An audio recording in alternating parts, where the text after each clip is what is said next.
Okay, wonderful. Let's get started. I'm super excited about this conversation. Maybe you're all some of my favorite people in the industry. I've known you personally for a long time. I've considered you friends. You've been major supporters of the work that we've been doing at TealBook from the early days. So, huge thank you now that I have you all in one screen. This is really nice. And then also, I was really, honored that you guys wanted to be part of our 8-week webinar series.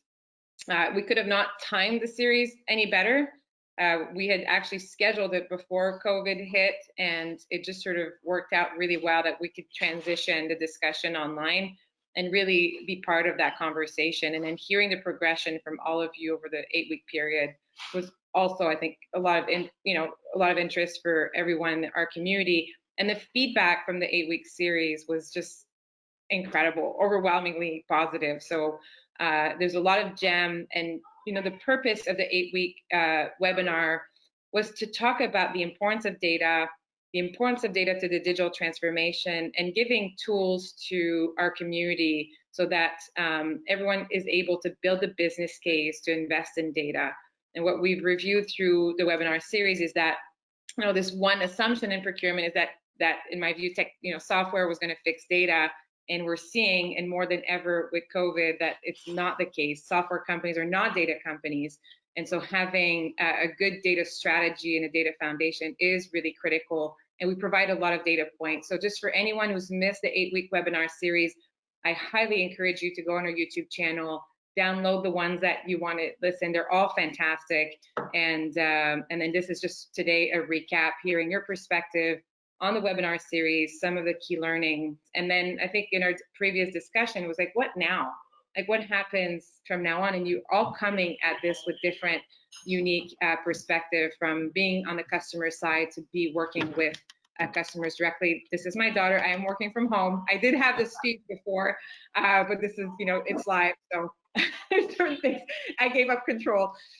So no further ado, let's kick this off. The first question that we had today, and I think we could probably talk about some of those questions for the entire 45-minute, is some of your key learnings, and I'll go around from the 8-week webinar. So why were you excited to participate? What are some of the key learnings? And just before, as a sort of a side note to everyone else, if you have any questions, we'll keep the Q&A for the end.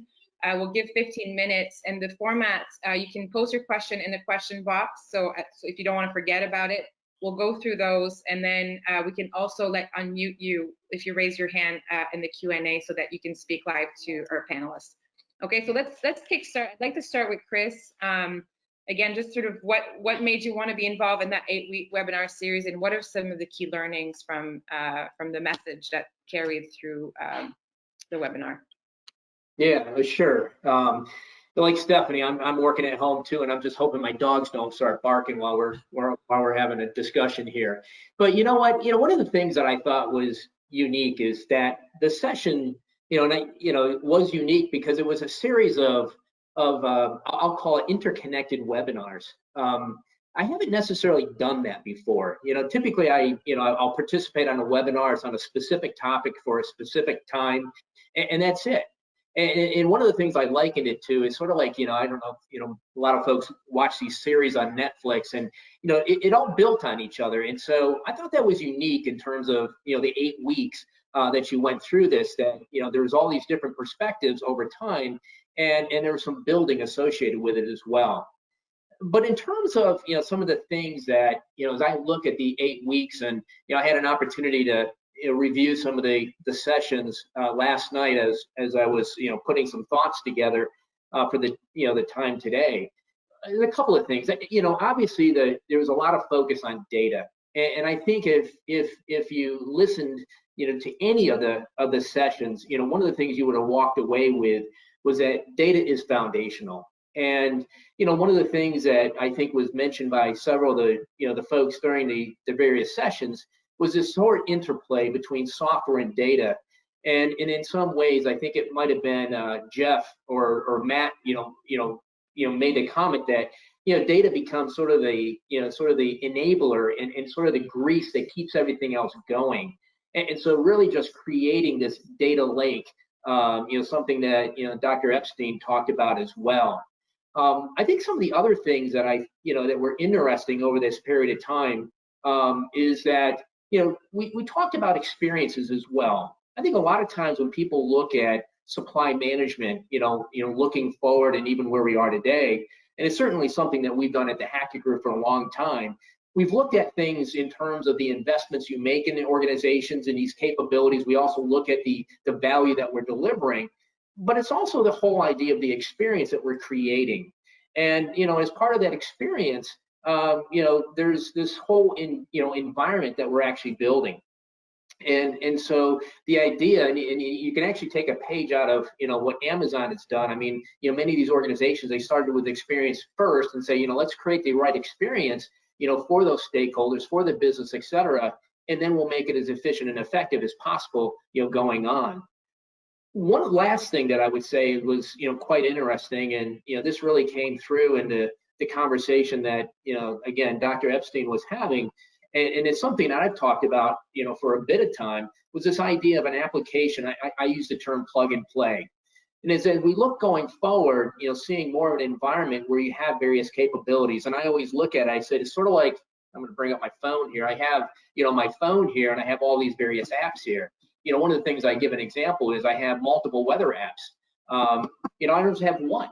But it's really, as you think about that kind of environment, and this is where we start thinking about where are we headed, is really one of these environments that it becomes more of a plug and play. We're not necessarily as worried about the interconnectivity between these various applications, but we're really looking at, what do we really need to go do? And I have various options, potentially in an environment where I, pay and rent those particular applications for the time that I need, and then turn it off when I don't need that. So there was some really interesting types of things that we talked about. And I think lastly, I said the last thing was last, was just the whole focus on agility. I think everyone, made that comment that, when we think about agility, it is something that we absolutely have to think about how we build that in our organizations going forward. And when I look at agility, it's really two things. One, it's not only, being able to be reactive and responsive to, current events, et cetera, but it's also the predictive capability. How do we get ahead of the curve as well? And certainly, data foundations become very important as we start thinking about building that predictive capability within our organizations. Thank you, Chris. And in terms of the analogy that you give, you often give the Iron Man analogy of, the man being procurement and the suit being the technology.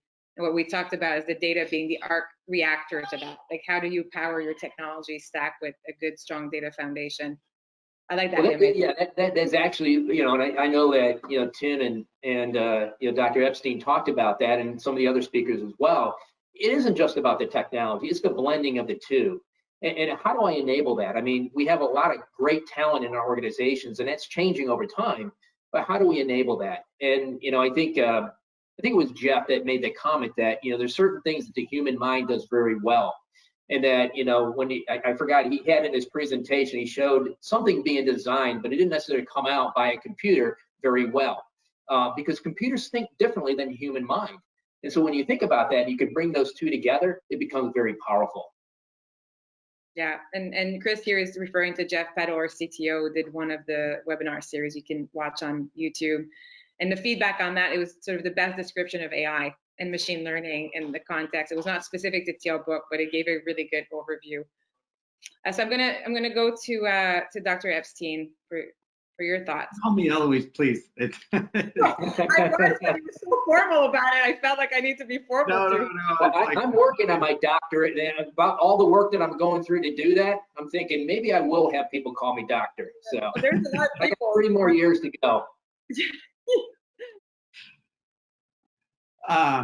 So actually, I like what Chris said about interconnected webinars. This, in retrospect, was perhaps the most brilliant idea ever, because I've watched each week, and I just think, oh my gosh, these are all like seamless, and they all work together, and it's a story. It's a cohesive story. It's awesome, and I've loved each week. And actually, normally I don't read the comments or I'm skeptical of the comments, but actually the comments were some of the best engagements I've seen on anything. And it's very productive and very, I gleaned a lot from the comments. So, and I actually gleaned that there's a lot of passion around this, a lot of passion around data and a lot of passion around procurement. And those that follow my work say, you know, I'm really bullish that now is the greatest time to be in procurement. And every time I read the comments, it just kind of, and this idea of an interconnected webinar series is like, yep, this is just proving my point. And this is just, it's not something I would have hypothesized, but as I watch this unfold and was part of it, it's like, this is great, because I don't see this in the supply chain area. I see some interesting things, but not this kind of community, this kind of cohesive and this engagement. And I think that, you know, like, to build on that, I'll just make two other points. One is it's doable. And I know we're going to get to a question, but like, data is doable. And I've made that argument, but also I've listened to the other speakers. I've read the comments, and my collective takeaway is data is doable. And which gets to my thing that I will just say that, you know, there are no more excuses, and this series proved that, right? It's not just me saying that. There's evidence in each of the weeks that say that this is doable. So there's no more excuses. There is absolutely no excuse. You're right, but I do think the community still needs the tools to understand how to build the business case for it, right? I think that, and we've talked about this, the ROI stories and the use cases become endless when you have good data, but you still have to make this really tangible to your leadership team and to get the budget and be able to communicate that internally. So, yeah, so good thoughts. And Tim? I'd echo both what Chris and Eloise said. For me, it was the interconnection was excellent. I think the different lenses that everybody brought to the story, and I think obviously how it turned out, you have to be pretty ecstatic, I think, with how the different lenses came together. But, you know, my lens is a little different than Chris's lens, a little different than Eloise's lens, a little different than the others. You know, TealBook trying to, you know, solve problems for clients and customers. So I think when you brought, and then just the basic understanding for folks who haven't thought about how to, you know, what the challenge is and how to maybe do it and how it's built and how you guys try to figure out how to understand customer demand for a better data, better quality data, more data to make things go that people want to try to do. I think that was, you know, how it came together was very interesting to me. For me, as I try to lead, and from a practitioner's point of view is where I spend most of my time. I think, you know, and I've worked, I sit on ISM Thought Leadership Council with you and Eloise, and we have great debates. But from the advisor's view, you know, I always appreciate, you know, an honest opinion about things, and that's always my favorite part, with passion. Like, here's how what we're seeing, and that's, you know, when Eloise says, if I look at dozens or hundreds of clients, here's what I really see happens. And for me as a practitioner, I want to tap into that, and I think that's what I got. As always, from Eloise. And Hackett, I've worked and invested in Hackett products, and, you know, in terms of being, you know, here's what data is, and here's how you're doing compared to everybody else. I think from the lens of you know, of a best practice leader in data like Hackett, and saying, how am I, as a practitioner, I want to know where am I aiming, and how big is that gap, and how do I get there? And when it comes to the topic of this foundation that makes everything else go, which is what data is. However you look at it, you're focused on supplier data. There are at least a dozen other cuts of data that we need to work to be able to drive a function and drive value. And I really like I like the way that Chris looks at the world. So I think, you know, when putting it all together, I hope it was valuable for folks watching.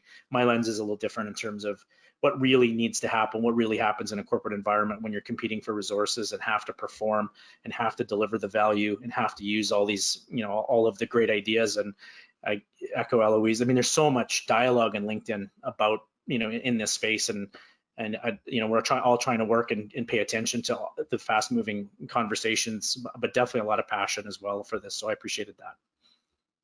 And as we talked about in our prep discussion, the playbook has changed so much in the last few weeks alone, right? Nobody knows. And so sharing best practices and having the opportunity to hear from you who are engaged with a lot of different procurement teams going through different challenges and some of the same challenges is really key. And we'll continue building that thought leadership and sharing best practice. So I'm going to actually, since you, Tim, threw that as a first question, is when we look at the next 6 to 18 months, like what now? What does the future look like, and what should procurement teams really focus on?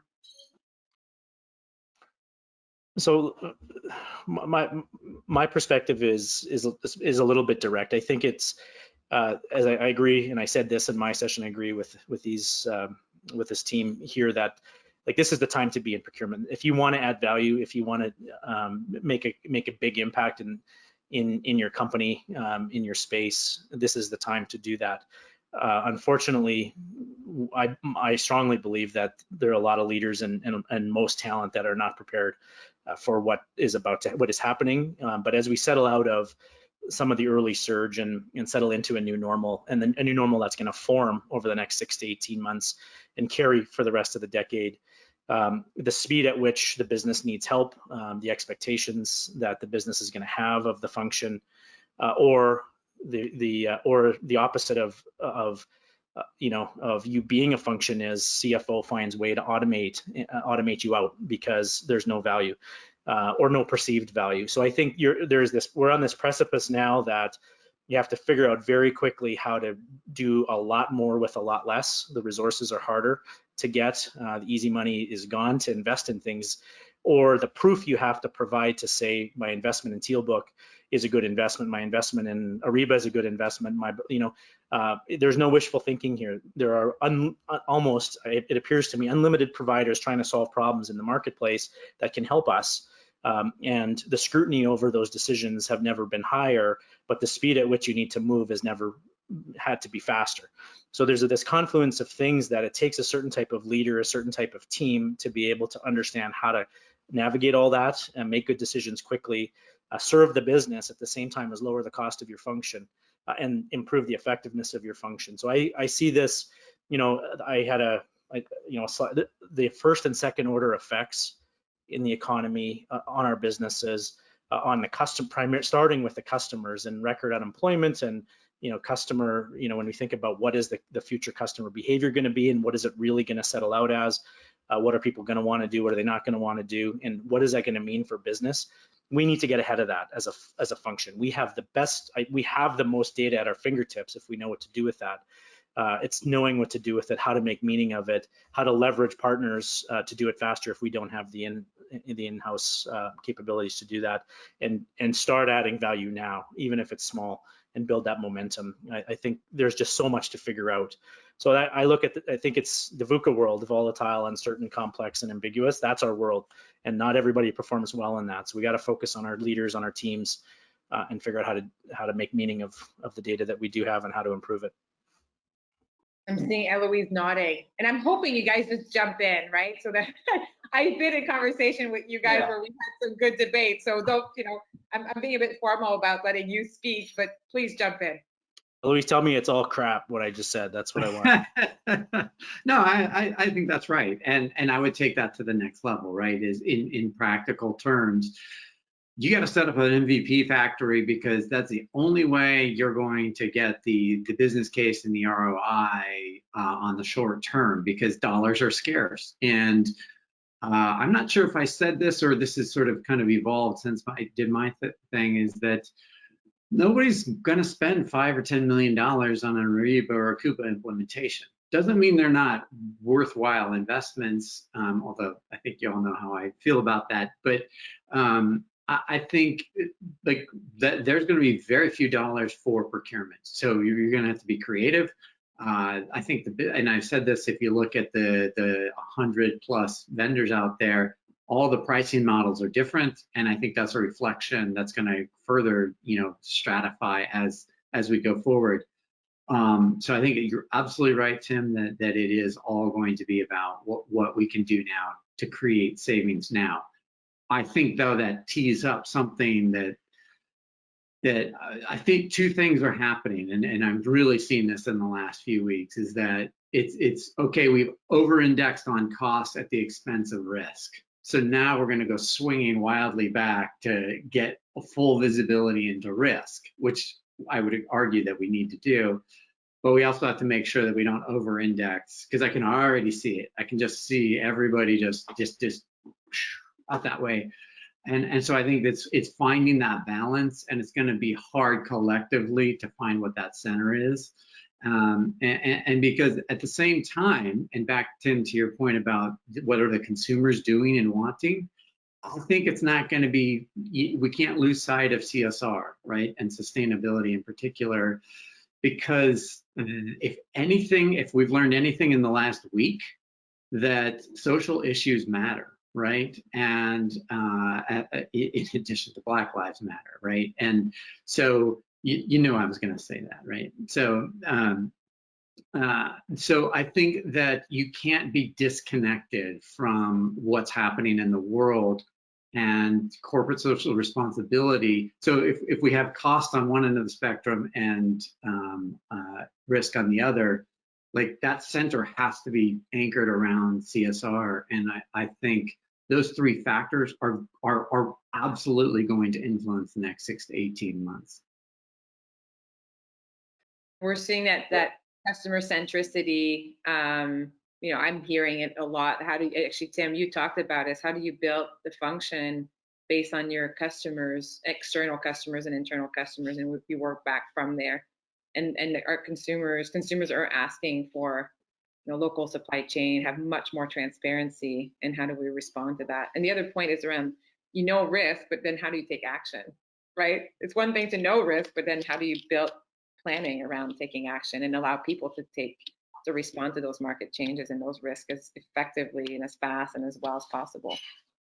Yeah, I was going to say. I just pick up on, I'll say one other thing, Tim, is this whole idea of automating and the CFO just kind of automating you. And I've made this point. It's like, well, you know, you have to think of value beyond cost. So sorry, Chris, go ahead. No.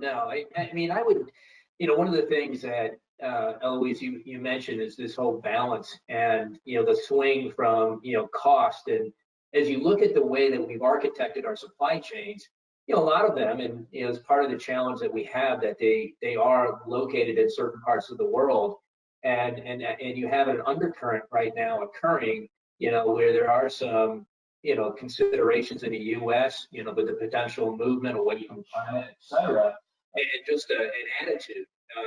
And so, you know, just even over the last several weeks, I've had clients come to me and say, listen, we're not looking to move out of China, but how do we start de-risking it? You know, how do we, because we don't know where that attitude is going to be in the U.S. You know, we want to look at some stuff more nearshore. Obviously, there are things that we're bringing back because of, you know, pharmaceuticals, for example. But this balance is really what's going to be important. And we've designed things primarily around a very heavily weighted objective around cost.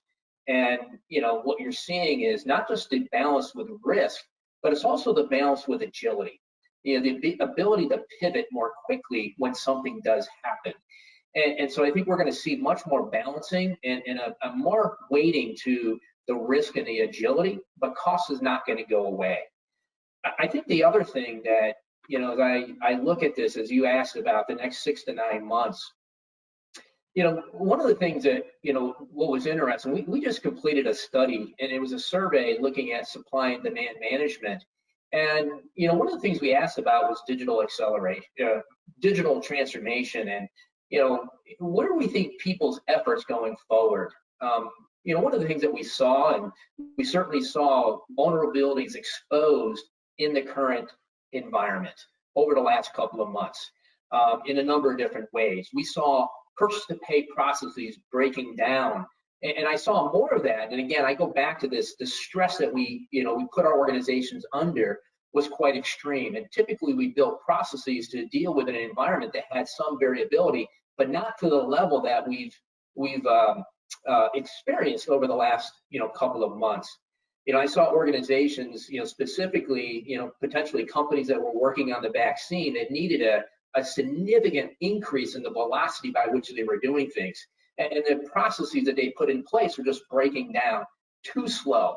And so they reverted back to, really basically manual processes, re-engage with P cards, et cetera, just to be able to get stuff in the kind of time frame and not utilize the sort of archaic processes that they put in place. And so a lot of that stuff is all being, rethought.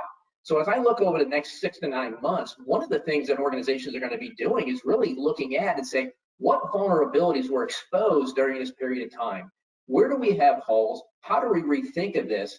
But the other thing that was interesting in this study was, 77% of the organizations highlighted that they will be increasing, or I'll say accelerating at a moderate or high level, their digital transformation efforts looking forward. And I think the one thing it did expose is that we did see a difference between organizations that had gone through some of these efforts versus not. And I'll just say some of the success in different dimensions as we went through this period of time. I think the last thing is the whole focus on intelligence. I think a lot of folks, they look at people, process, and technology as they look at their organizations. And, the piece of, really looking at data and where does data fit into this whole thing? And more than data, I call it intelligence. Where does that fit in? What is your intelligence strategy for the organization? And how does that sort of couple with all of these other pieces? And it doesn't mean, intelligence has to come in through the data itself. It's the people that you have, et cetera. And so how do you build this intelligence quotient, within the organization and build that as you look forward? Because it becomes, a significant piece of that model, as you look forward. So let me bring to life your story about what you just said, Chris, about archaic processes. First off, one of my learnings, because I know that's one of the questions coming up, is that all of our best-in-class processes just got exposed for being, completely inadequate at best. But one of them is the whole rigid purchasing process, right? And so we were engaged in the height of the crisis, which I guess is still going on, but we were engaged with a client and they asked for our help finding PPE. And so we scoured and we came up with some, and we said, hey, here you go. And we found this, and I swear the CPO said, well, that's more than we typically pay for that. And I need to get approval for that. And so like 24, 48 hours later, they're like, all right, well, go ahead and buy it. We'll go ahead and buy it. Well, it was long gone. It was gone. Yeah. Right. So I mean, it's like, I mean, you can infer. It's just, I think tangibly, Steph. I mean, we often talk about things everybody already agrees with and knows. I think one of the things is, from a leadership perspective, I would encourage folks to do, and when you look at the question, this in the next 6 to 18 months, you have to get closer than ever to your business, because their worlds are changing very rapidly right now, and understand what, if you think about them as the customer, and if you can predict and keep your eye on or your finger on the pulse of what's going on around your business with your customers, and get force yourself closer to the business leaders that you have to serve, and understand how their priorities are changing, what is their world, and what value is going to mean to them, and align to that quickly. So I think you have to completely revisit the rest of 2020 work plan or business unit plan strategies, things that matter, and what you're measuring and what performance is going to mean. And then the 2021 planning, which for some companies is starting already. What does that world look like? You have get it. Going down a transformation path, which I live in transformation, or even just regular day-to-day operations, you need to do that for both. Get and figure out what you need to do to pivot in the right now and for the next 6 to 12 months as this unfolds. And what is the range of options? Like, you get really good at sort of the scenario or the sensitivity analysis to say, okay, as we look at the number of businesses that are kind of down and out. What do I predict a range of outcomes are going to be? And again, skill sets that are not sort of core traditional procurement, in my mind, traditional procurement skill sets in terms of forecasting and planning and understanding the customer and communicating and really partnering with the business very proactively in these times the importance of that is just escalated. So I think in terms of tangible actions, they should all be around how do I understand that business and position my function to best serve what value means. So as Eloise said, it's going to be pretty quickly. Everybody over indexes to risk and they're saying, wow, that's really expensive. I have to get back to something in between. What does that mean in the business, and how do I position my function to best serve that? I think you got to get really specific and detailed and understanding what they want and need and figure out how to do that. I think, and I'll add to that because apparently I like adding today, but I think, we put so much effort, at least in the best practices traditionally, into SRM and supplier relationship management. And I think from a skill point of view, business stakeholder management is woefully lacking. And I think I made the point that you also need to treat legal and finance and HR as stakeholders too, because they're ancillary, they're part of the procurement process, and a slow moving legal department can crush procurement's productivity. And so I think probably the skill there that, Tim, I would add to that is the ability to look at all your relationships and quote unquote manage them in a cohesive way, or a strategic way, maybe even. Yeah, I think, as you talk about that, and, it's the complexity of all those relationships, because as you think of stakeholders, certainly they're the ones that are internal to the organization. And Tim, you were referring to the senior, the business leaders, I would say the top of the house. We're talking about our functions. We're also talking about third parties as well. Suppliers have a stake in these capabilities that we create. And, the challenge has always been is that these stakeholders aren't always unified in what they want, out of this capability that that you build for the organization. And, one of the terms that I use, and I think this goes, Tim, to some of the things that you said on your session several weeks ago, was the whole area around, you talked a lot about alignment. And one of the things I, focus on is what is that real objective of this supply management capability that organizations build. And a lot of times I like to say is that we built things that we sort of built them within the four walls of the organization itself, and we push them out to the organization whether they like it or not. This is what we do. 7-step sourcing methodology, here it is. And it really is all about business enablement. At the end of the day, you can measure yourself in all kinds of ways, but are you enabling the business to be successful? I don't know what it takes to enable a business to be successful. The business is going to have to help me understand that. And so that kind of drives how we build these organizations to do that.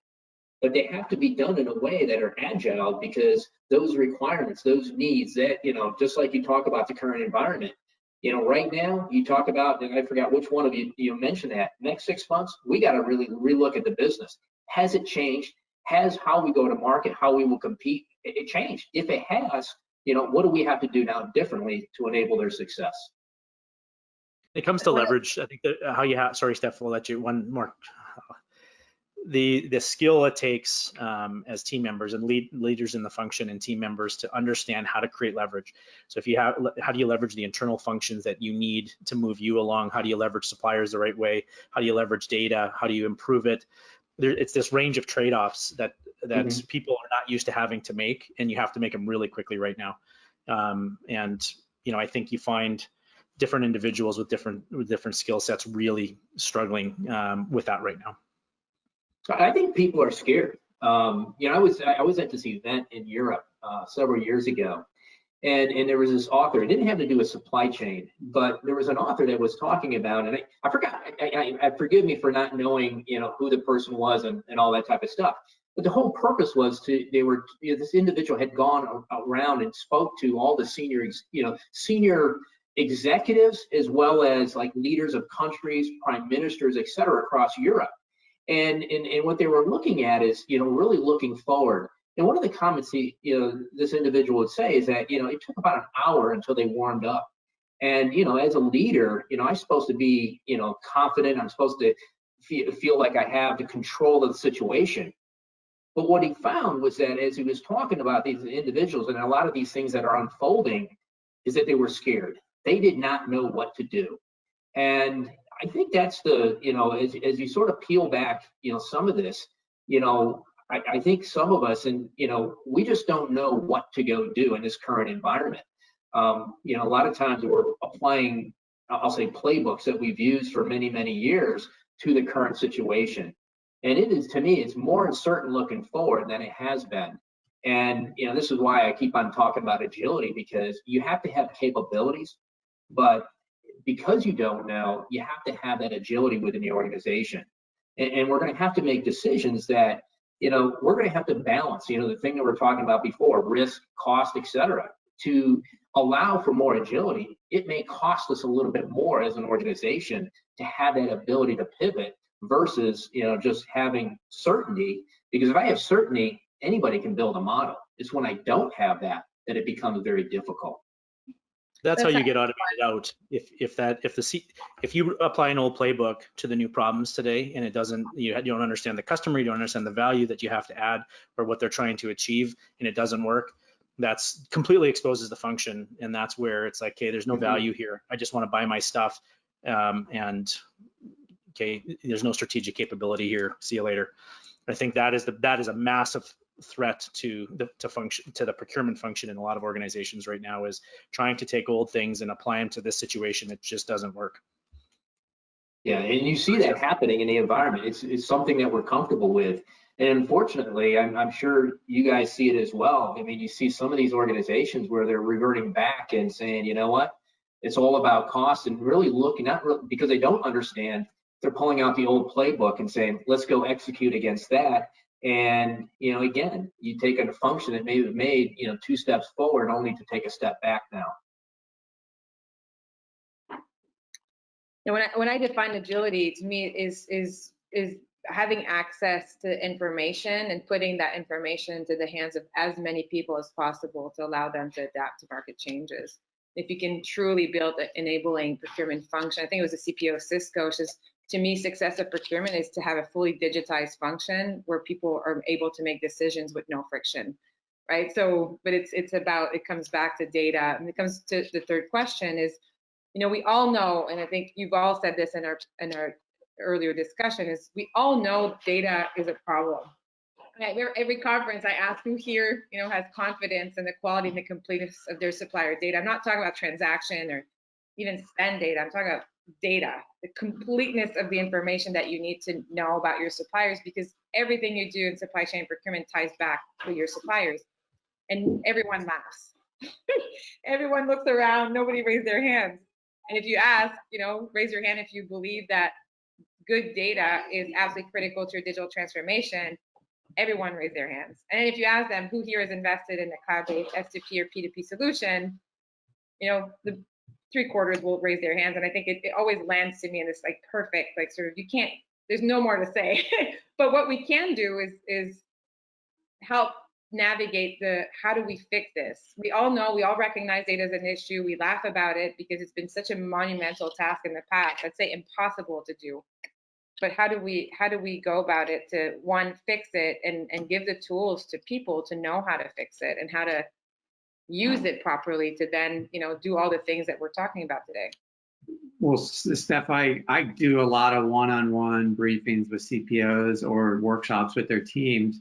That's my opening line, right? I use the same thing and I challenge, but I go right after them. I assume they have bad data and let them push back, and they don't push back. And then I just basically go from there and challenge them and keep challenging them and tell them that that's not acceptable, especially when there are tools, which is why I always use TealBook as an example. And again, if you go back and look at the history of my presentations over the last 2 years, that's one of the examples I use, because there is no excuse, right? You should not have bad supplier data at this point. That is I don't care how many ERP systems you have. I don't care where you onboard or, offboard or whatever. There's just no more excuse. And at the risk of sort of repeating myself, like, again, I cannot emphasize, if all you do is, like we were just talking, is cost savings, and eventually I can automate the cost savings, right? So what are you going to do? You're going to do 3 things. Well, you're going to do either expand the scope of coverage that procurement has on your spend, because oftentimes there's certain categories procurement doesn't have. And you're going to do that through supplier intelligence, right? Either suppliers you have or suppliers you don't have and should have. The other thing you're going to do is supplier innovation and CSR. And all of those future-looking functions of procurement are 100% going to be fixated on how good is your data, and not just have I cleansed and harmonized, my records. It's what kind of enrichment is in those records and how up to date is it, and so forth. So I think it's easy to say, Eloise, and this is one of these things. There's a theory. It's a bit of it's absolutely true. There is no excuse, but the reality is everybody's starting with crappy data. So regardless that there was no excuse, we're in the current reality that how do I deal with, when I look at data, supplier data is one thing, product and profitability, material master, service master, a spend, what all the data that we need to be able to run a good function and to help ensure that our users, our internal customers make quality decisions day in and day out, and that and it's all of the things you would want in their hands they have. You just don't have enough, you don't have enough time, and you don't have, and as I said in my thing, sorry, take a step back, your systems are continually creating bad data, because it is this if you have to go in an order, there's no magic light switch to flip and it's like, okay, everything is generating great data, we have this pool of great data that's flushing out the crappy data. It is a monumental task to try to do that, and that's where you have, in my mind, a good investment to make, if we say it's foundational. I don't know why I did that, is who can you partner with that has the tools and has the talent to help you do that, because you can't do it all on your own. But it's such a battle to know what order do you do things in, what resources do you put in, because you have multiple conflicting objectives and things you're supposed to be trying to do, all of which need good data. You spend a lot of time cleansing to do those things, but there is no magic switch here. You need a part, like for what we're doing now, we partnered with TealBook to help on the supplier data side. On material master data, we're going to have to do something else. On the product level data, we're working with another advisor. Like, you need horsepower with skills to help you with this, and it's it's just the easiest thing to not invest in. That's why we're here. So, but yeah, go ahead. Yeah. Well, I've got a material master recommendation for you, but but I think the problem has been is that everybody's attacked it the wrong way.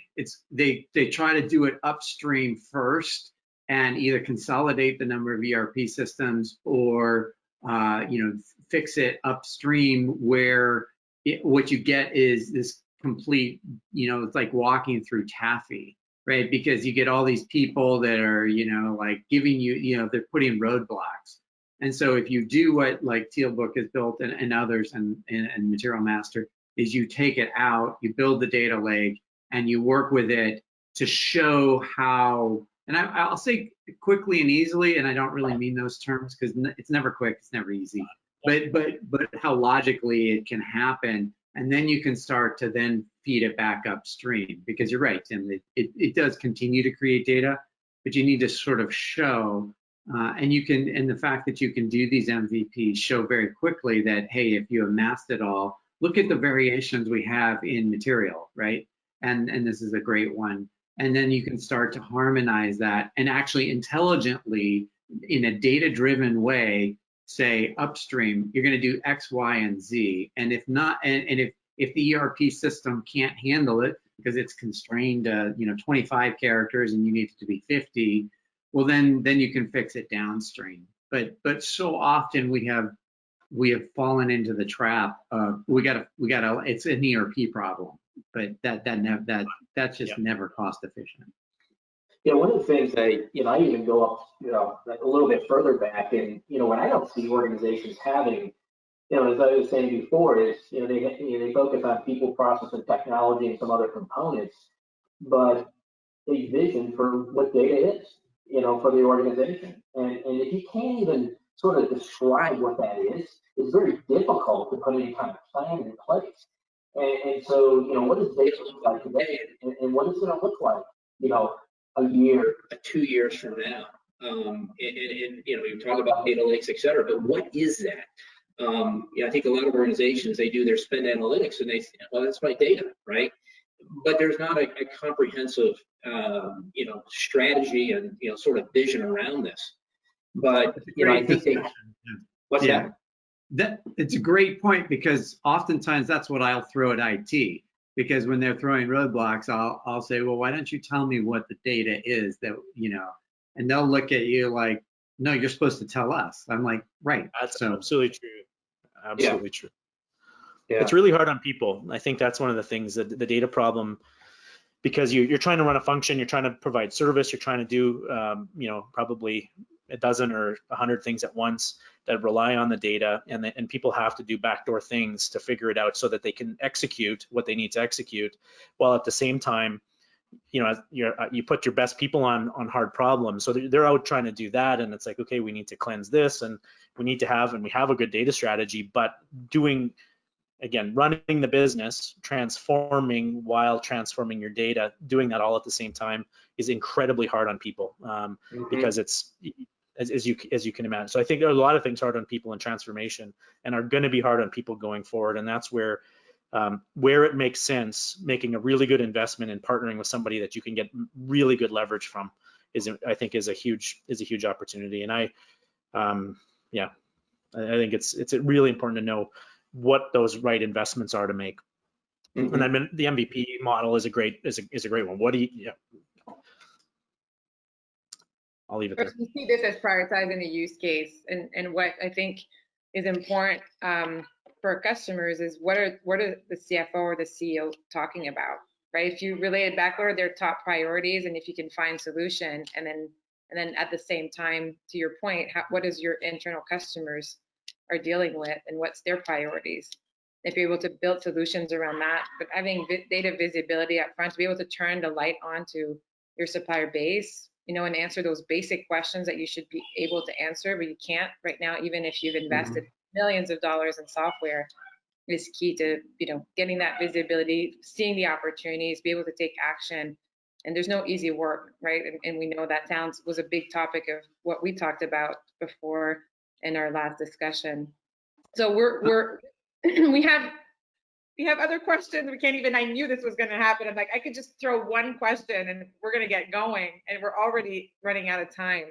And so we got 8 minutes, and we can do this again. We'll definitely do a write-up as well. So we'll circle back. So if there's more that you want to build into the discussion today that you want to add, we'll build a paper around this, because I do think and then we'll continue the conversation. This is just the beginning. And so I really, really appreciate you guys taking the time to join us. So one question, and if you have questions, if you want to raise your hand, let me see if I can see. If you want to raise your hand, or just maybe pose the questions, and then I'll let you speak. But we have one question. So Ernie Hernandez is asking Tim if you're planning on sharing your wine. So that's just, Ernie. Absolutely not. You do have to Do I look like a sharing kind of guy? Really? Just virtually, right? Right. You have to go to Saskatoon to get the wine, so that's the only catch. But there's beautiful place to be right now. Okay, so Steve asked, a company may ask, it is a difficult task to work on a strategy plan for category management when it comes to industries with diverse supplier portfolios, such as the oil and gas and energy sector. Especially right now. Yeah. I mean, I have several oil and gas clients, and I think, well, again, back to the sustainability, piece, that's something. I mean, certainly it's a hard. That's the consumer, as Tim was saying, right? That's the consumer, drag on the business, but at the same time, sustainability, when things ramp up again in whatever way they do, the sustainability piece and the CSR really are going to play a role. And this is one of the spaces where, if I'm a procurement leader, I'm saying, number one, my CEO and CFO do not care as much about procurement as I care about it. I have to know what are they strategically thinking about, and what they're thinking about is in Canada where we are, there's going to be if there's 5 refineries in Western Canada, in 2035 there's 3. What does it mean for my business? What does it mean for my customer? How do I add value? And as to make sure we're one of the 3, how do I align what we do to be able to connect to what they're thinking about? They're thinking about liquidity. How do I survive at $30, $35 oil? How do I, but how do I make sure that we drive the right value conversations to survive? I think that's the, and what suppliers are going to be there for us to help us do that. And if we have to rethink models, who's best positioned to do that? How do I find them? There's going to be a lot of churn. This is as the water goes out.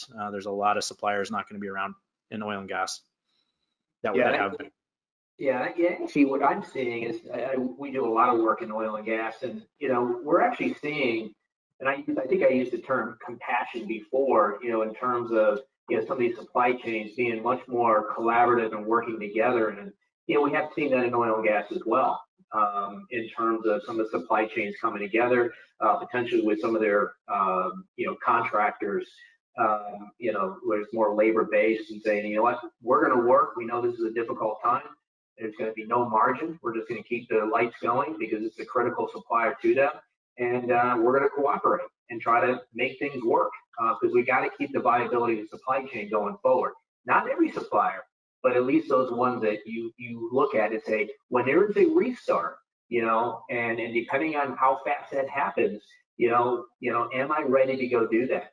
And it's an interesting question. As companies, we've seen a lot of restructuring in terms of companies balancing their costs and the sort of their business in terms of the new reality potentially in their revenues, et cetera. How do they make those adjustments without going too far? That depending on what kind of recovery we have, that we're able to take advantage of it. So.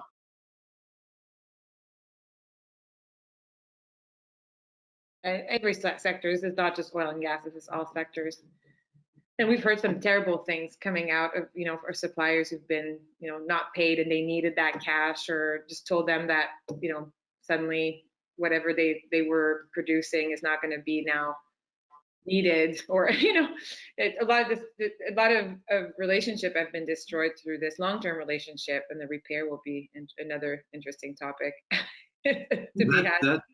That's certainly an implication for oil and gas. And I think, Tim, you were alluding to that, but the entire downstream supply, I don't mean upstream, downstream, but I mean, the tier 1, tier 2 suppliers, they're gonna really, both in upstream and in downstream struggle, I think, because it's a specialized service.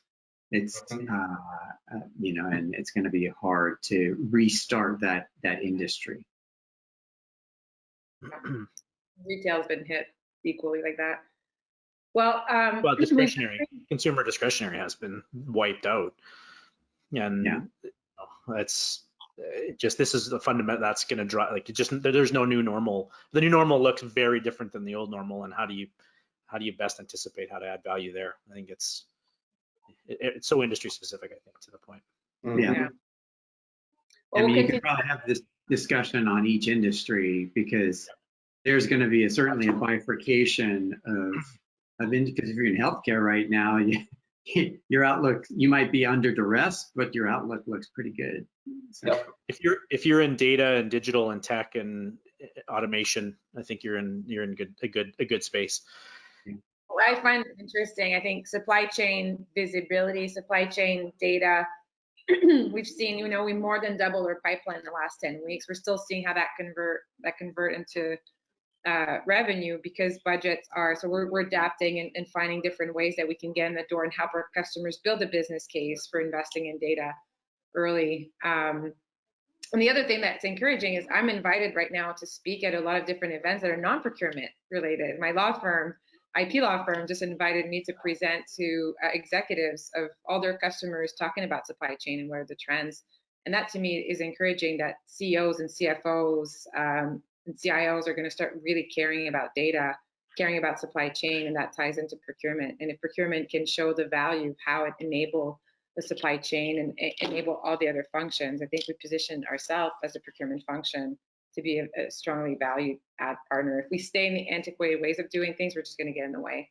because We can't waste this moment. The risk of wasting this moment. I mean, this is the moment, and we have to take it. We have to. Take How many and Tim, you can answer this, but it's also proverbial. How many calls do you think went directly from the CEO or the chairman down to the CPO throughout the last 2 months? Right. I mean, that probably number of calls to went like through if they even occurred before, right? Yeah. Well, what's even more is that, just the companies that are, CPOs that are now participating not only at the executive committee level, but at the board level. So Right. now supply risk has become a board level concern, and they're being invited to talk about that, what they are doing, et cetera. So it's gotten a significant amount. Even my kids now can know what the supply chain is. Just, how much visibility it's gotten since the beginning of the year. So. Yeah. So we got one more question. We're out of time, so I don't know if we can do this fast enough. As someone fairly new to the topic of procurement, are there any data sets useful as a market comparison tool for topics such as spend and lead time analytics? So that's a big answer. So what I would say, Garrett, is we'll follow up with you on some suggestion, and then we'll do that. It'll be easier. But listen, thank you. We're 1 o'clock. I knew this was not nearly going to be enough time, and I could speak, and we could all talk about this all day. We're all incredibly passionate about this function, and what's happening in the marketplace is a huge opportunity. So thank you. Thank you for your time. Thanks, everyone. Everyone enjoy. Please provide Absolutely. your feedback on LinkedIn so we can do more of this. If we get good feedback and you guys share, we'll continue investing in those kinds of sessions. Okay, take care. Have a good day. Thank you. All right. That was great. Bye-bye. Thank you.